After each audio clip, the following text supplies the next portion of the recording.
Hello, everybody. We're just going to listen, first of all, to the interpretation instructions.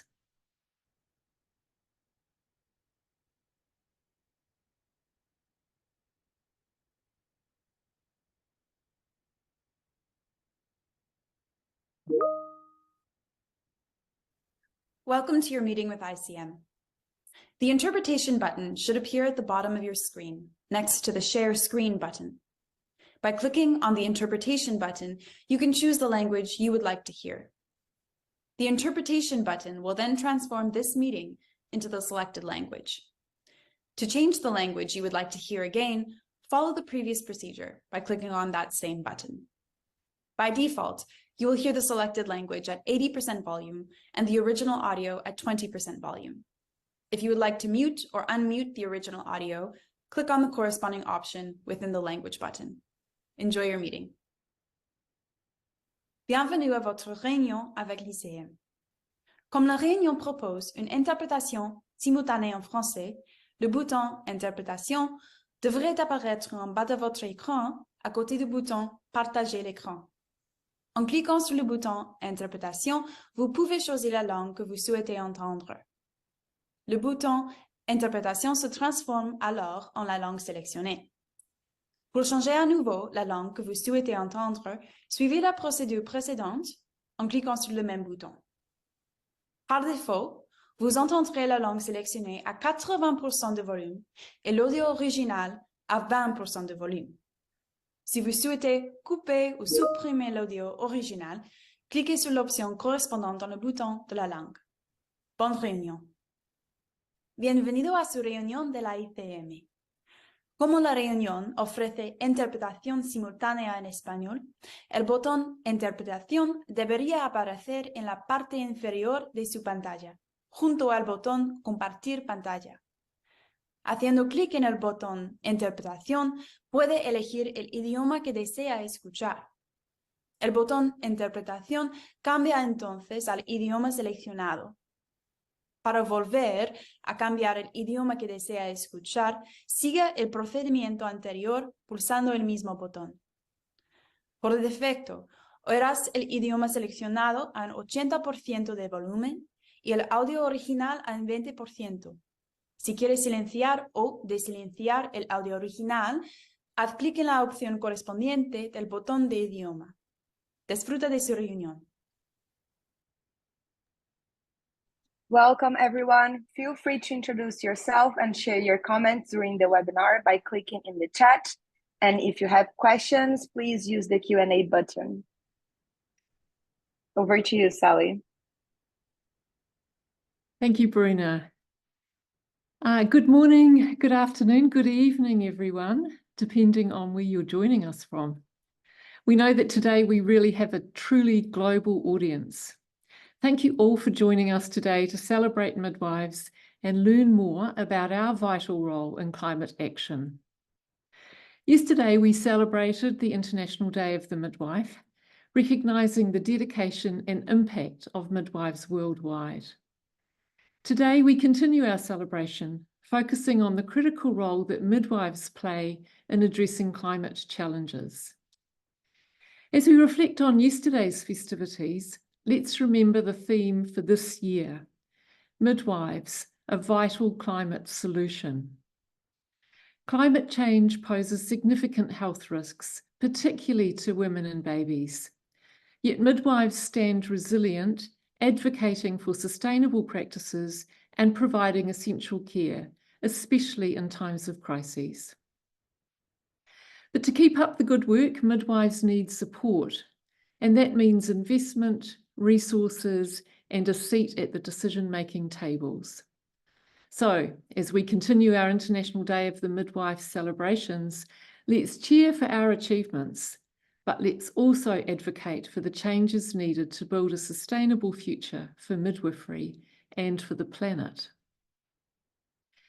And without further delay, let's welcome our first speaker, Dr. Tedros Adhanom Ghebreyesus, Director General of the World Health Organization, who's kindly shared his insights with us via a video.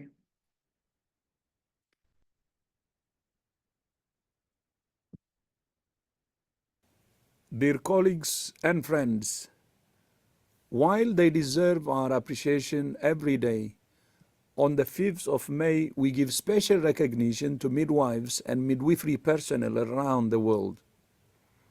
As you know, midwives play a vital role in sexual, reproductive, maternal, newborn, child, and adolescent health, and deliver services that could save an estimated 4.3 million lives a year. Midwives and all health workers can also help to build climate-resilient health systems and promote safe, respectful, and quality care to mitigate the effects of climate change. As first responders, midwives provide life-saving services to populations vulnerable to extreme weather events. Some are required to leave their families and stay at the clinic until a weather threat passes, so they are available to provide emergency care. Around the world, WHO is supporting countries to raise the potential of midwives through the Global Strategic Directions for Nursing and Midwifery. This includes policy action and investments in education, employment, leadership, regulation, and work environments. Thank you all for your commitment to harnessing the power of midwives to protect the health of both people and planet as a vital climate solution. I wish you all a very happy International Day of the Midwife. I thank you. Thank you to Dr. Tedros for that important and inspiring message. We're now going to dive deeper into the discussion of midwives as a vital climate solution. And we've got a panel filled with experts that I'm very excited to introduce. First up, Rafia Rauf, the National Coordinator of White Ribbon Alliance Pakistan chapter. Rafia brings nearly 2 decades of professional experience to the table, boasting expertise in program and project management, strategic leadership, grants management, and organizational transformation. Throughout her career, Rafia has nurtured impactful collaborations with internationally renowned organizations, the government of Pakistan, and corporate sectors, demonstrating a steadfast dedication to advancing critical global and community causes. Welcome to Rafia. Next, we have Yahan Zuberi, a certified professional midwife licensed in Pakistan. After she completed her midwifery training in the United States, she worked for a couple of years at a busy birth centre, where the mission was to address the racial disparities in healthcare that Black and brown women experience. For the last 4 years, she's been based in Pakistan, where she has set up maternity clinics throughout Punjabi and Kashmir, trained midwives, and provided care during the catastrophic floods in 2022.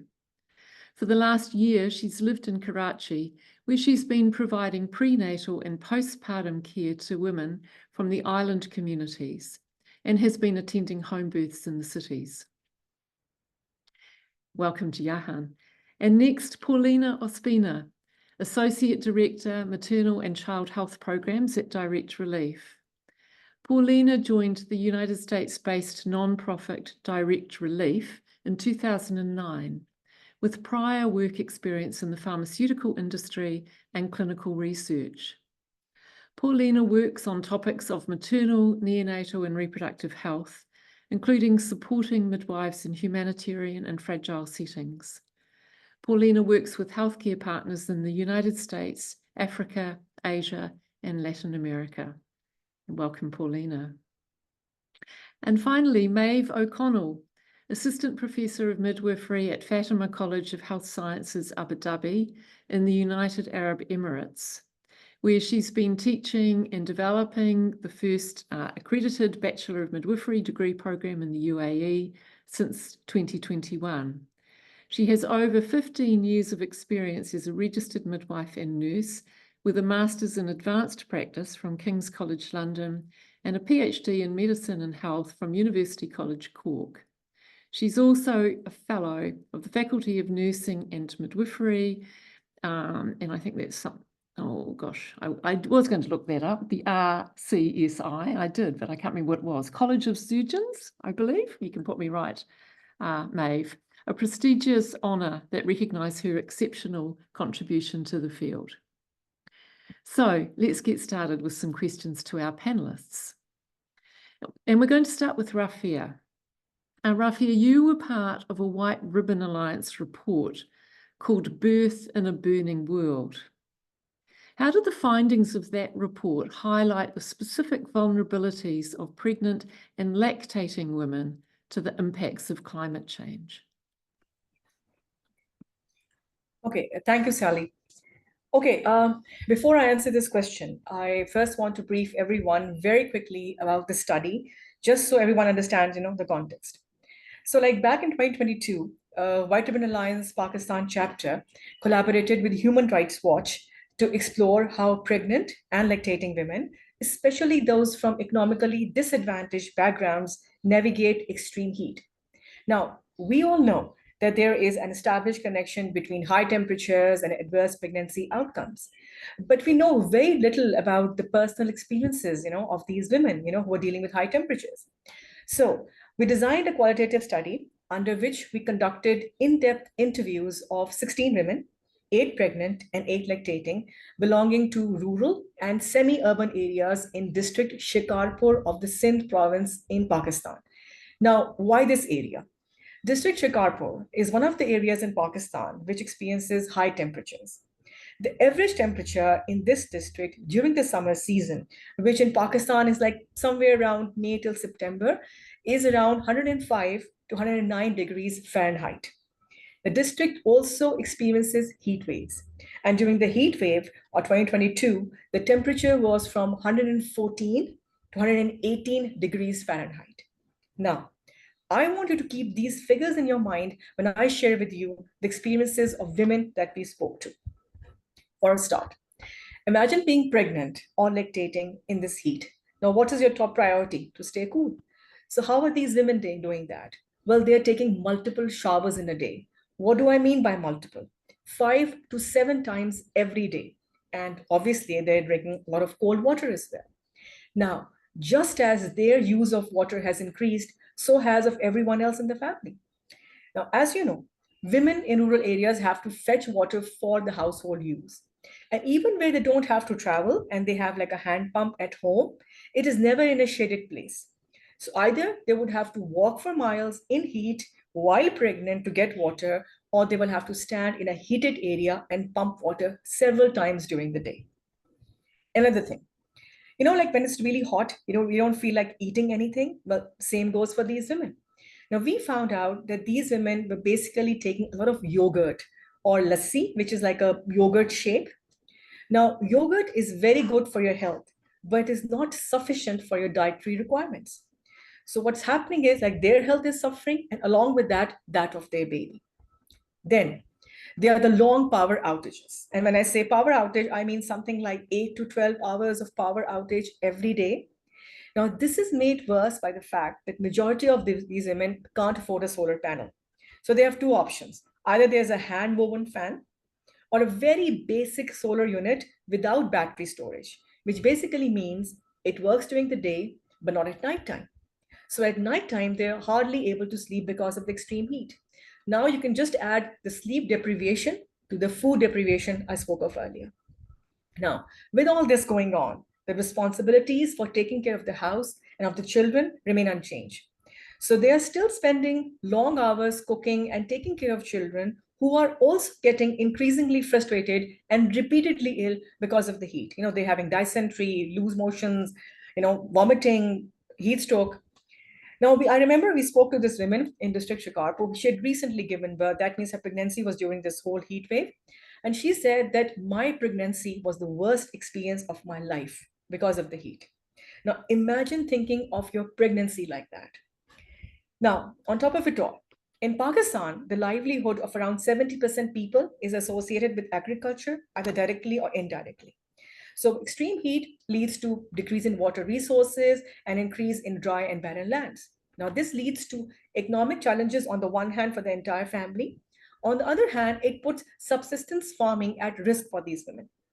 We met this pregnant woman in district Shikarpur, and she took us to this patch of land which was like right next to her house. It was completely dry, barren. And she pointed to it and she said, "What will I eat and how will I feed my children?" Now, how do you answer questions like that? But climate change is not just a challenge for their reproductive health, but it is also for their mental health. All the women we spoke to knew that the state of affairs that they are going through is one that will remain unchanged, rather, it will get worse. And this was causing them increased stress, anxiety, and frustration. Basically, I wish you get a chance to go over the report, then you will really understand what the entire picture is. But this, in short, is their life. And you can see that how climate change, and in this case, increasing heat, is not just affecting their health directly, but it is also compounding with other factors and worsening the situation. It is like these women are surrounded from all sides and like no place to go, no place to run. So basically, this is it from my side. Thank you so much, Rafia. I think, you've really brought to life for us what it must be like. And I quickly looked for those of us used to working in Celsius. So you're talking about temperatures up to close to 50 degrees Celsius. It's unimaginable, actually, how that women could manage that, let alone as pregnant. So thank you for that. Jahan, you have had quite a bit of experience working in settings affected by the climate crisis. And I wonder if you could elaborate on how continuity of midwife care serves as a sustainable model, reducing waste and unnecessary resource consumption, while also ensuring quality care. Thank you. Yes, thank you, Sally, for your question. So the midwifery model of care has always been an inherently sustainable system. Most often pregnancy and birth do not require grand interventions or technologies. More than anything, this time requires a listening ear, a compassionate heart, and a whole lot of patience. Traditionally, midwives have been brought up within their communities and they're serving their communities. Their hands are trained in assessing how a baby is growing and the position of their baby. Their ears are trained in listening to the baby's heartbeat through a fetoscope. They know which local foods and herbs can be utilized to promote a healthy pregnancy or to deal with common pregnancy complaints. And their pregnancy and birth practices reflect the climate and resources that are available to them. So the more that community-based midwifery care is revitalized, the more we see communities returning back to their local wisdom and knowledge. I have been in a unique position here in the last year of Karachi because I've been serving one set of community who has had more access to education, and they're really motivated to be birthing outside of the hospital system, to be doing home births, kind of returning back to these traditional practices. And so, in their homes, I recently was at a birth, and in the postpartum, the client's mother sent, the son out to go, even in this big city, to go find some different herbs and some leaves from different trees that she could use to bathe after the baby. And all of these herbs are supposed to be able to promote healing and a healthy recovery. On the other end, I've been working with the fishermen community, and a lot of these people within this community, due to the medicalization of health and birth, they've been conditioned to believe that provider is only good if they give them an injection or an IV, or that they have to have an ultrasound at every single visit. And most often these interventions are not necessary. So in my work with the fishermen community, I've spent a lot of time counseling my clients and trying to rebuild confidence in themselves, their local foods and practices. I educate and reaffirm over and over again how they have the greatest connection to baby, how they can assess that baby is growing well. It doesn't take them having to travel into the city unnecessarily for an ultrasound, that they can feel, okay, how is baby growing? How are baby's movements? I, remind them about herbal teas that they can make from the spices that they have in their cabin to help them with their heartburn and indigestion, rather than relying on unnecessary pills and supplements. Or, we often have a lot of moms that come in complaining that their babies are sick and that something's stuck in their lungs. So I give them the stethoscope and I say, listen to your baby, your baby is fine. I just reaffirm that this is normal, that these other interventions and medications aren't necessary. And this is a small example, but it illustrates that as we continue to bring midwifery back into the community, we're going to be promoting practices that are just inherently sustainable, because we're going to be promoting foods and herbs and lifestyle practices that are relevant to where that they are living, and that they don't need to access unnecessary resources.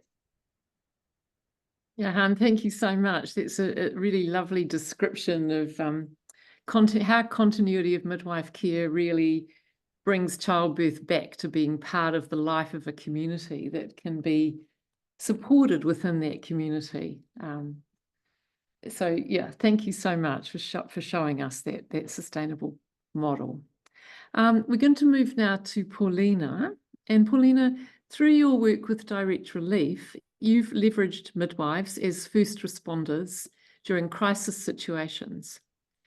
Why are community midwives so well positioned to ensure access to essential reproductive and maternal health services in areas impacted by climate disasters?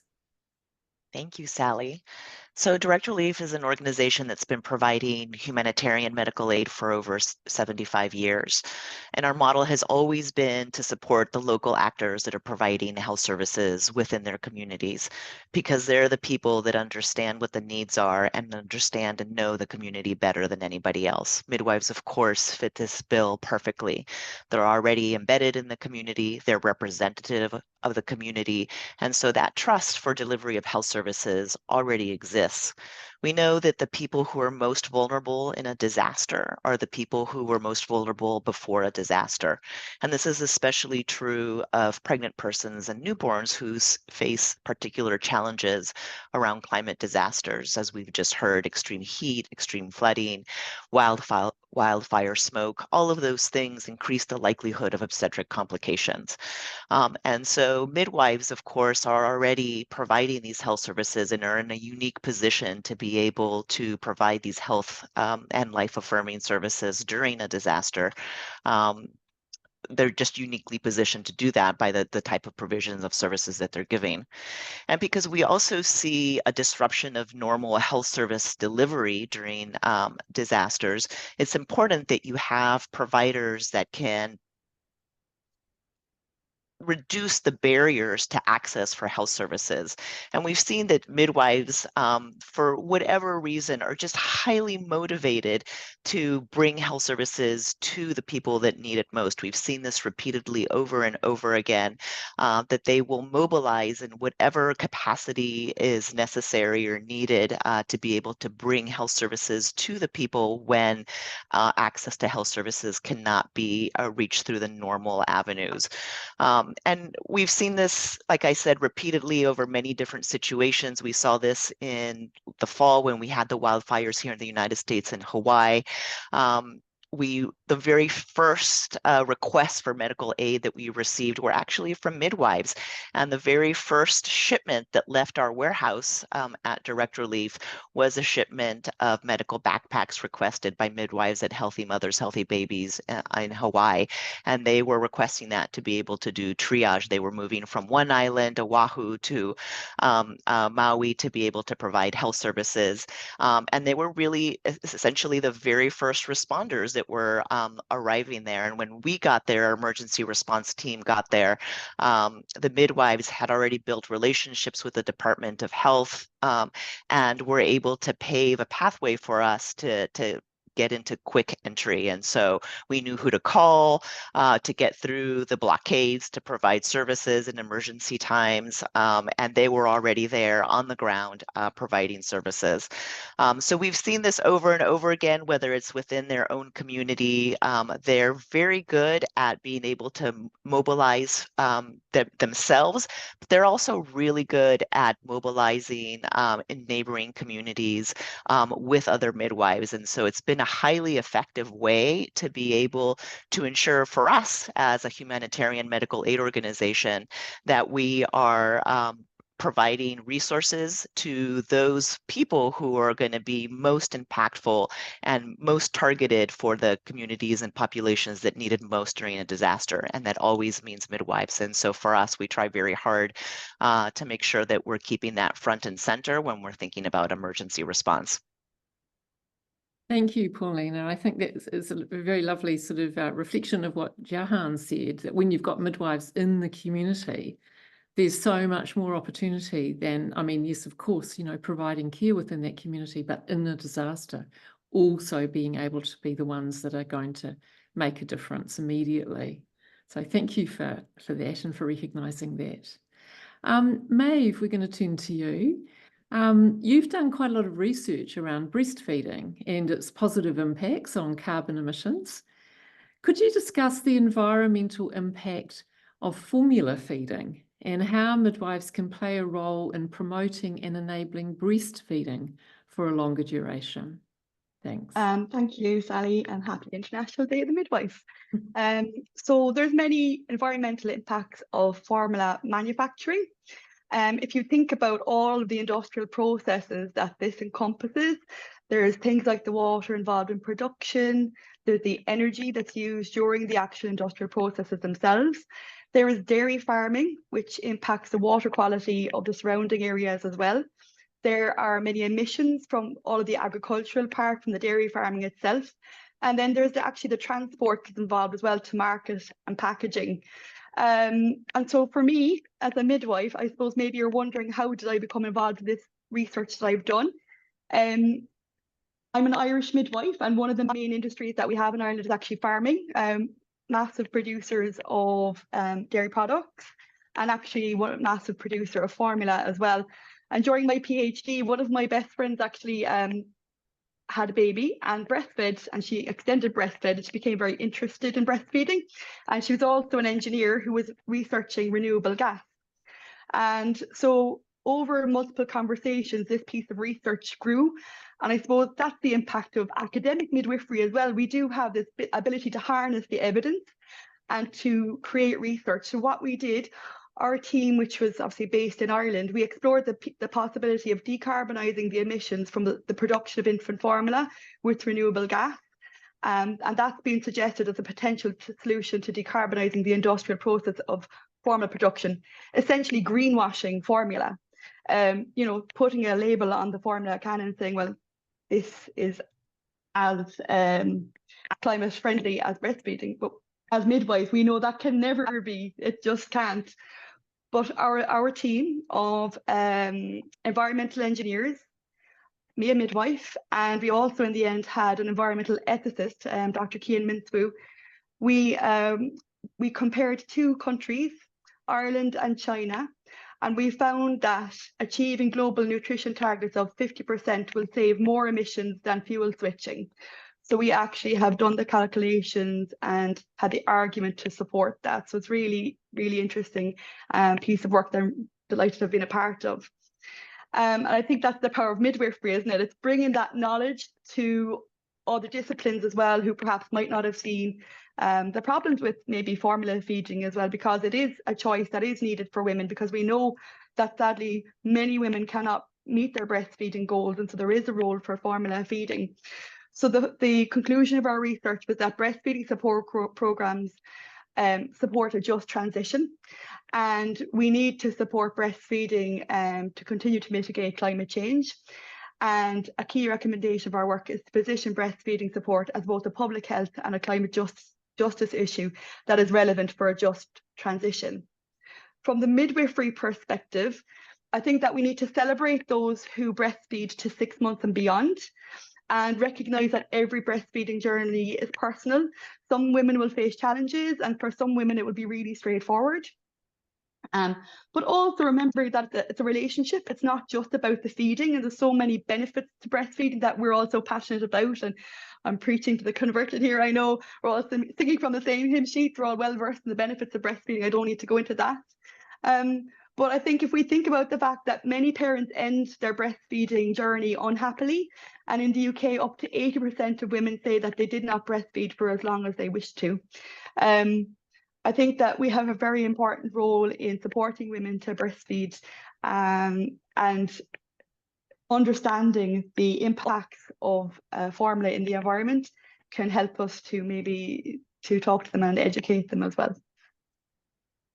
Thank you, Maeve. I think it's fascinating, isn't it? Another whole dimension to our advocacy for breastfeeding and how we can situate that in relation to climate change.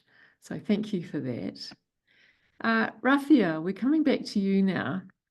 You have already explained the impact that global warming has on maternal and newborn health. So now can you tell us in what ways can healthcare systems adapt to better support pregnant and lactating women in the face of climate-related challenges? Yeah, okay.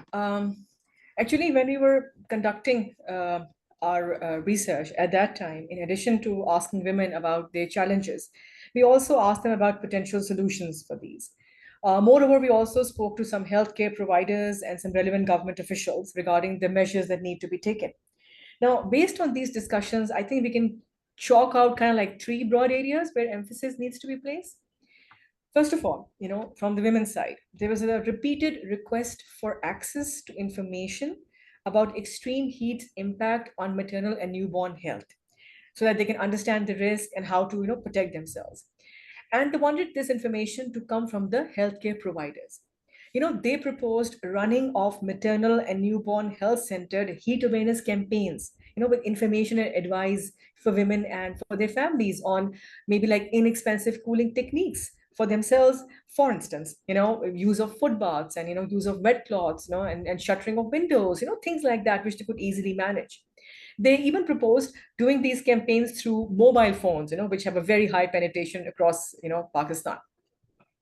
In addition to that, they believe that healthcare providers can also play an integral role in creating awareness about harmful cultural practices that worsen the situation. A case in point is the practice of chilla. Now, this is actually something which is practiced in some rural areas of Pakistan. The idea basically is that once a woman gives birth, her body should be kept warm. But, as tradition goes, things are kind of like exaggerated. So basically what happens is that in these rural areas, once a woman gives birth, she's not allowed to take showers or baths in very cold water. She's not allowed to even drink cold water. Now, just imagine this scenario where extreme heat and you have been taking like 5 to 7 like showers every day while you are pregnant, and like you have a baby and now you can't take a shower with cold water, you can't even drink cold water. So things like that, they feel that healthcare providers can come forward and provide information about these things to their family members, to people in general, so that, we can get rid of these practices. Now, complementing this, training for healthcare providers, in particular the frontline health workers, on the links between extreme heat and maternal and newborn health is a must, so that they are better able to provide pregnant and lactating women with required information and even services. And thirdly, and most importantly, I think there's a lot of work going on at the moment at the national, regional, and obviously international level on climate adaptation policies and plans. COP28, which just happened like last year, it placed people, lives, and livelihoods at the heart of climate action. Now, building on that, it is essential that maternal and newborn health are fully included in this. And for this, we believe that there has to be a mechanism for ensuring that the voices of these women, as well as of the healthcare providers who are interacting with and providing these women services, are the ones that inform decision-making in this respect. Climate change affects women's reproductive health. This is a fact. We all know that. The important thing is that any decision which is taken for addressing climate change must be done with the involvement of women. Yeah, so this is it from my side. Thank you so much, Rafia. I think it's fascinating how, much we're learning about what we need to change. And fortunately, even this IDM theme shows that ICM is really trying to get to grips with the impact of climate on pregnancy, childbirth, and so on. And of course, our update of our competencies we're trying to include. And of course, there's a flow on to education, as you've rightly explained.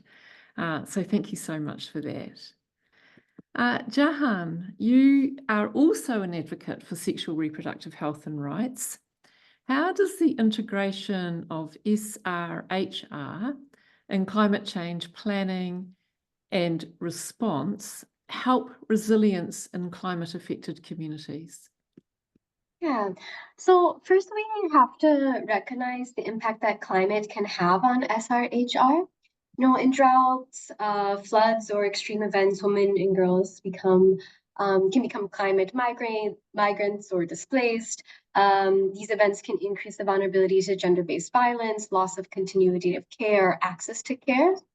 Midwives can better prepare their communities to deal with these challenges that certainly we're going to continue to be facing until we really address climate change. By including them in the planning and decision-making process, which Rafia had just mentioned in her closing remarks, that these are the individuals and the community members, they already know what they need. They have a good idea of, okay, we need these things. And if we had this knowledge or access to these resources, we would be better suited to deal with these climate challenges. So, midwives can train the community on how to manage contraceptives and miscarriages, how to maintain healthy pregnancies, warning signs, safe birth practices if there are limited resources, or even as she was saying, safe postpartum care or practices that are relevant to where they're living and in our changing environment. When SRHR services are given as a reaction and not planned or aligned with cultural practices, resources are often wasted and people do not get what they need. So when I was working during the floods, there was large donations of menstrual pads that never got used because that was not the community's practice. So instead, this created a lot of unnecessary waste and left the community's needs unmet. So again, this just reiterates the importance of having the community be involved, not in just how are they going to have their sexual and reproductive health needs met, but also these communities are quite, they're working on the land, they have knowledge of the land and also what things they can do to help to decrease the impact of climate change. So, there's also a lot of reproductive health responses to climate change that are just starting to understand. So in Pakistan and India, due to low crop production from the land, some women are choosing to have hysterectomies in order for them to be able to work undisturbed by periods and pregnancies. So I think as we continue to understand the impact and how people are responding to the impact of climate change, this will also just enhance and increase the way that we can incorporate SRHR into climate change planning and inadvertently, help these communities be less vulnerable to climate change. Jahan, thank you. I think you've really highlighted the importance of the midwives being part of the community, working with women to ensure that the responses are appropriate, to that community. It's really great. Thank you so much. Paulina, coming back to you, in your experience, what are some effective strategies for leveraging midwives associations networks for the effective distribution of supplies and evidence-based information in climate-affected settings? Thank you, Sally. I like this question a lot because it's really not our typical model. Our typical model of humanitarian aid is to support health facilities directly with the material resources that they need to do their jobs effectively. And there's a good case to be made for that.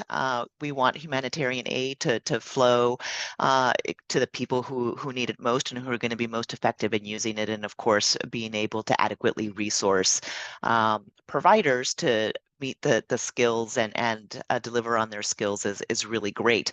But we've learned working with associations over the last couple of years that this is also a highly effective way to deliver aid.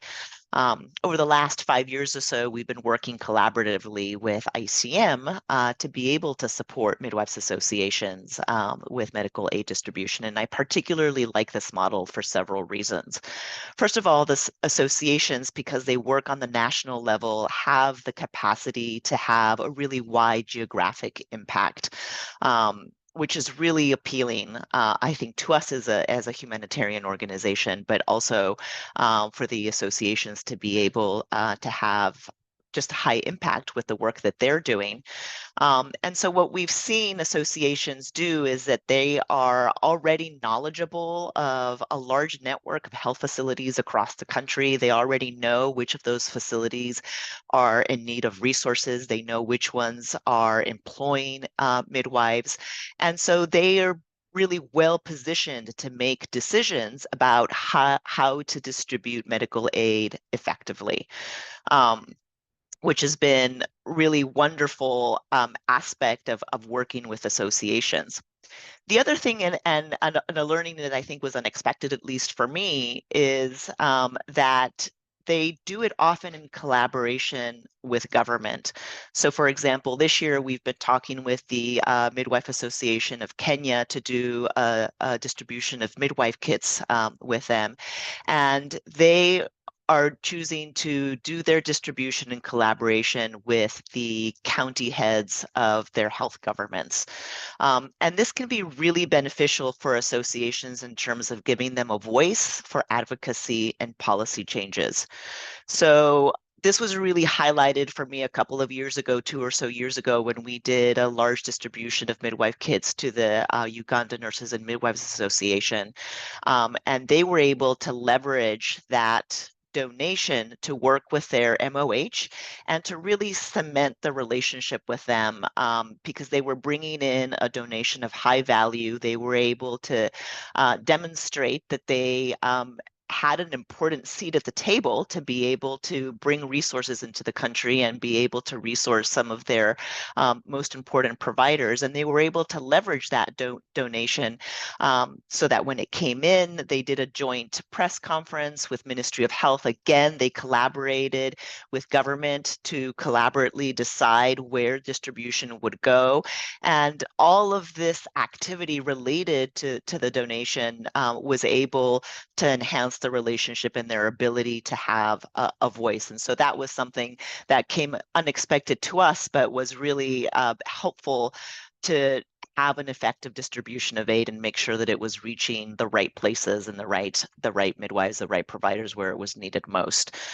So it's been a really amazing aspect of humanitarian medical aid that we've been working on with ICM over the last couple of years at Direct Relief.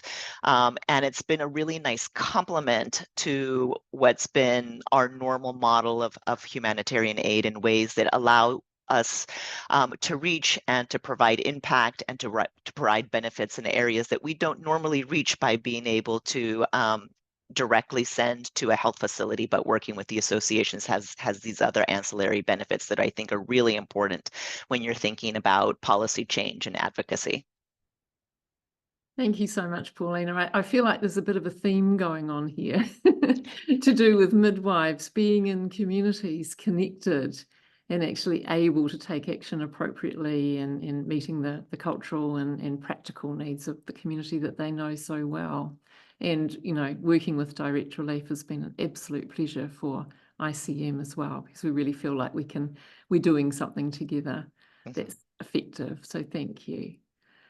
And Maeve, coming back to you, you've told us about the environmental impacts of formula manufacturing and distribution. I wonder if you can take it a step further now and talk about how midwives can effectively advocate for policies and practices that support breastfeeding as a sustainable choice for both families and the environment. Thank you. So let me just start by saying that this needs to be a collective advocacy rather than going at an individual level with women. I think that understanding, making sure that people understand that infant feeding is one of our core ICM essential competencies. It's what we're trained to do. It's an inherent part of our work, is really important. And so midwives must advocate for our profession to work in the full scope of midwifery practice at a local and national and at an international level. And I think that's the challenge that's being faced worldwide, is that midwives are often maybe just in the labour and delivery ward rather than into the postpartum period, where we know that many women suffer. It's traditionally referred to as a Cinderella service, the postnatal period. And so that we need to invest in midwifery to invest in the future of the planet. And it's well established, as I said, that many women don't meet their breastfeeding goals. And so we need to promote midwifery as a solution to helping women to meet their breastfeeding goals. The recent Lancet series highlighted the issue of predatory formula milk sales as well. And this is a real challenge, particularly in times of natural disasters. When there are floods, earthquakes, natural disasters due to climate change, this issue can be exacerbated with donations of formula milk, and this can cause, really sadly, unnecessary morbidity and mortality of newborns due to unclean water, dilution of formula, etc. But if we know that we are short nearly 1 million midwives globally. So if there were enough midwives globally and they were available, then we know that they could provide enough ongoing support to women for infant feeding and help them overcome their challenges faced. Really important, we know as midwives how to harness the evidence. We are evidence-based practitioners, and we know that the ICM has provided lots of policy documents which are available to us, freely available to access online. And we know how to apply the knowledge and advocate for midwifery as a sustainable choice for maternal and newborn health. Again, just from the perspective of midwives on the ground, I've been asked if I would advise moms to breastfeed to save the planet. No, I think that until we can give all mums the support they need to meet their breastfeeding goals, then there will always be a role for formula. I think that mums have enough guilt and worries without placing this responsibility directly on them. I think we should advocate for the investment in midwifery as a strategy for sustainable futures and supporting breastfeeding mums to achieve their goals.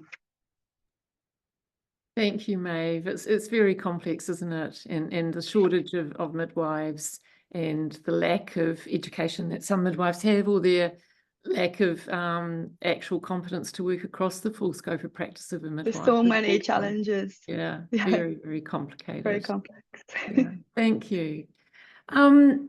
I'm conscious that I think we're running just a little bit ahead of time, so we might get to some of the questions that are in the chat box. So I can see that Daniela's doing her best, everybody's doing their best to answer.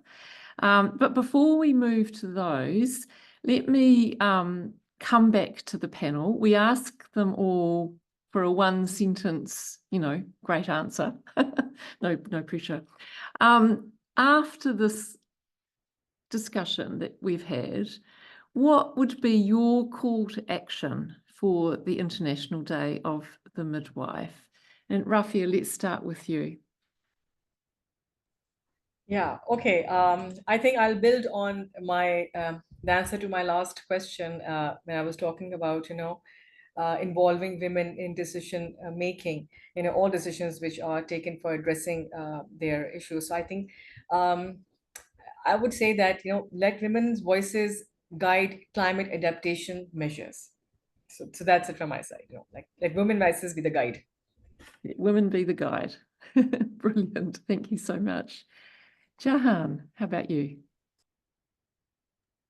The call to action would be for us to remember where we come from, and that the solutions don't require that we reinvent a new wheel, just requires that we utilize the skills and knowledge that we have. Okay, the solutions are within us. Thank you. Paulina.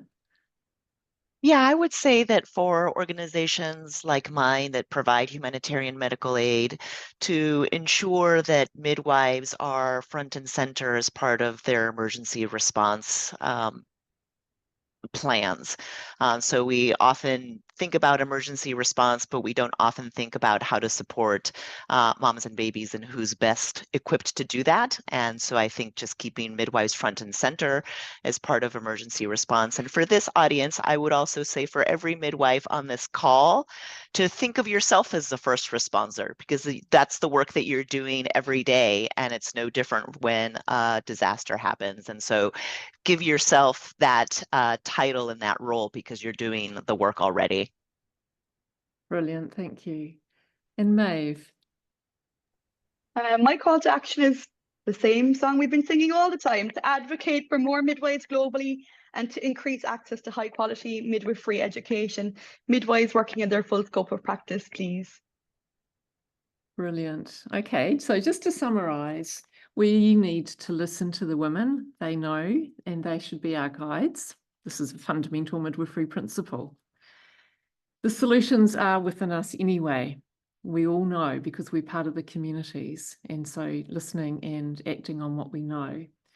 Midwives are already frontline responders as part of the community, and we are the ones that are going to be the ones that step out and respond in an emergency, as we do every day. And we need more midwives globally, and we need those midwives to be working in their full scope of practice, able to do everything that we know that midwives are capable of doing. So if we had all of those calls to action actually being achieved, we would just solve the three problem that we have. So thank you, everybody. That's really great. I'm just wondering, Daniela, I think we've got some minutes here. Whether, or Anna, if we want to go, shall I go into some of these questions? For sure. You can look at the ones that are open. There's 7 of them, and you can begin with the first one, which is about fuel switching. Okay, so this one could be any of you. So please just put your hand up if you feel that you could answer this. This comes from Emily Deed. She says, with fuel switching being mentioned, do any of the speakers know if there has been any progress on solar sterilisation options?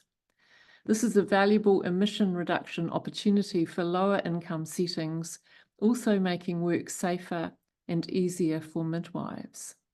Does anybody have any response or knowledge of that area?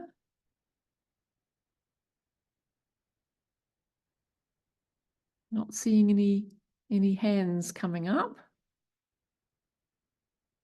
We might have to get back to you, Emily, on that one, I feel. So let us take that back. The next one comes from Rondi Anderson. And Rondi says, how effective are we in figuring out how to ensure that all women in climate-affected remote areas in low and middle income settings have access to midwives? To me, ensuring midwives are available and enabled seems like one of the most essential resiliency measures, and also very difficult and less focused on by the climate change thinkers than some other interventions. And actually, Rondi, I think that probably everybody's actually reinforced that in their one-line call to action. Does anybody want to just add anything to that you've already said?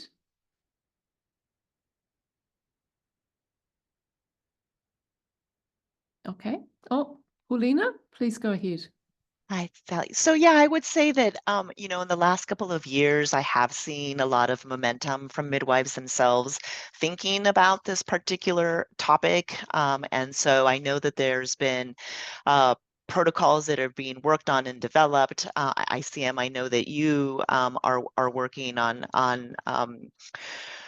guidelines that you can provide for midwives as well. But I've also seen a lot of just coursework being developed, a lot of curricula being developed from midwives for midwives on this topic of climate change. And so I would encourage all of you to seek some out. And what I can do is, for those of those that I know of, I can send those to ICM, and they can disseminate those. But I think that the ICM Congress that's coming up both in Rwanda and in Europe later this year will probably have some content there as well that'll be relevant. Thank you, Paulina, and certainly we'll be running a relevant workshop as one of our many workshops at those 2 regional conferences. I think that your response also probably goes a little bit to Nahid Uz-Zaman's question, where Nahid asks, can we elaborate on the specific strategies that midwives are implementing to adapt their practices in response to the challenges posed by climate change? And I think, Paulina, you've already, you've raised the idea that midwives are doing a lot of continuing education specifically on the topic. And I might just add that the ICM is currently reviewing and updating our essential competencies for midwifery practice. And we are including some elements in the competencies in relation to not just climate change, but sort of how midwives respond in humanitarian crises, no matter what is causing them. So I think you will see a lot more, I think, coming out as guidance towards midwives. An anonymous person, not anonymous because they gave their name, Waihu Pujiatstuti, I beg your pardon for my terrible pronunciation. You have asked, you're from Indonesia, and you say that we have problems that many pregnant women live in a horticulture area affected by extreme climate and also pesticides that are causing many health issues like hypertension, anemia, and many more. So perhaps you can share your experience on how to maintain their health status regarding, including with limited human resources. Does anybody have any comment they would like to make? Jahan, please go ahead. Yeah, it's a small comment, but I think as we continue, these things are so interconnected. If we talk about, revitalizing midwifery care and also climate change, because unfortunately in the last 100 years, we've moved away from practices that are sustainable, if that's how we grow our food or if that's how we have our babies. So I think one thing is also coming back into these communities and doing a lot of education, not on just sexual and reproductive health, but also what are the farming practices? What are the alternatives if there are true pesticides that they can use? What are the ways that they can grow crops that are more sustainable than monoculture, where they can still be making a livelihood, but they are not also contributing to the climate crisis that we are in? So I feel like a lot of this, if we that's why my response was, the solutions are here, because a lot of it is actually returning back to practices, food practices and lifestyle practices that are quite sustainable in nature, which requires us re-educating ourselves and our communities. And there's been a lot of work, that's done on this, especially in the realm of farming and agriculture. Jahan, thank you so much for that response. I'm going to skip the next two just because you've already asked a question, and if we have time, we'll come back, but I think we won't. And I'm going to go to Kenan T, who's asking Maeve, asking you a question. She's faced with mothers in a very low economic situation. They're working and can't afford to buy fridges to save breast milk. How can Kenan support women to meet sustainable breastfeeding for their babies? Any thoughts on that? I think this is a challenge. I suppose skin to skin is really, really important. And I think in most breastfeeding advice that we would do, give women is to promote skin to skin and kangaroo care, to promote the production of breast milk. So I think in general in these situations, and even when I see, obviously I'm in a high income country here and I don't have a whole lot of experience in low income countries, but I notice that a lot of the time we don't see skin to skin practice where maybe it could be. So in terms of the advice that we give women about expressing breast milk and about milk production, I think some of the research I've done here in the UAE, we've seen that women have misconceptions about their lack of breast milk, and they have low confidence in actually their production of breast milk, and often they have more milk than they think they do, or they're not stimulating the breast correctly, the latch is not correct. Again, it comes down to positioning and attachment. I know that there's challenges faced when women have malnutrition and maybe they're dehydrated, so maybe they do have low breast milk. But in terms of storage of breast milk, I'm not too sure really how to advise you about storing it if you don't have a fridge. My best advice would be to get that baby to the breast as much as you can, and to get good latch position and attachment, and skin to skin then to promote the milk supply. Thank you, Maeve. And maybe considering donor milk and others sharing breastfeeding, perhaps. And here in the UAE, actually, we do. It's culturally accepted that other women breastfeed. Yeah, exactly. Within families. Yeah. Thank you. I'm going to move now to the closing remarks and introduce our president of the International Confederation, Sandra Oyazo Torres. She has been the president of ICM since June 2023. Previously, she was vice president and a regional board member from Latin America. And she is from Chile, works very closely with me and, of course, leads the board. and is a midwife educator of many, many years. So she's a very committed and passionate midwife, and I'm very happy to introduce Sandra to you to close our webinar. Thank you, everybody. Thank you, dear Sally. I'm so happy to be with you all today. Of course, to share with you these closing remarks. Dear friends, esteemed colleagues, dear partners, and our cherished community of midwives, as our enlightened gathering comes to close, I'm filled with immense gratitude and warmth each one of you here today. Midwives, with the workforce we need for a warming world, is more than just a title. It is a heartfelt acknowledgement of the critical and loving work that you and our midwives perform each day. Your dedication to providing environmental, sustainable health services touches the lives of individuals and builds stronger, more resilient communities worldwide. Throughout your hands, health system gains strength to be more prepared to face the climate crisis. Your work in the heart of communities helps diminish the environmental impact of travel to distant health facilities and reduces the overall carbon emissions from the healthcare sector. In the face of a climate crisis, it is your adaptability and deep commitment that ensure continued safe, respectful, and high-quality care for women and gender-diverse people.